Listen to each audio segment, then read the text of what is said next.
ঈদকে সামনে নিয়ে যে সকল আসনে বিএনপির প্রার্থীরা বিজয়ী হয়েছে সে সকল আসনগুলোতে প্রধানমন্ত্রী তারেক রহমান 700 শাড়ি, 100 থ্রি পিস এবং 50টি করে হাজি রুমাল সে সকল আসনবাসীকে উপহার দিয়েছেন।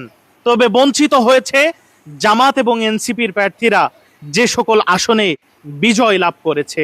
মাননীয় প্রধানমন্ত্রী তারেক রহমান, আপনার থেকে বাঙালি এই বৈষম্য প্রত্যাশা করে না।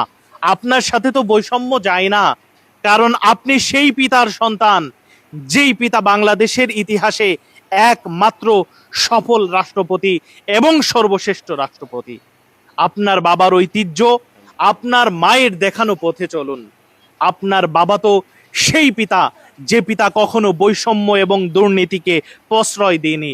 আপনার আম্মা তো সেই আম্মা যে আম্মা কখনো অন্যায়ের কাছে আপোষ করেনি। তাই দেশবাসী বৈষম্য অন্তত আপনার কাছ থেকে দেখতে চায় না।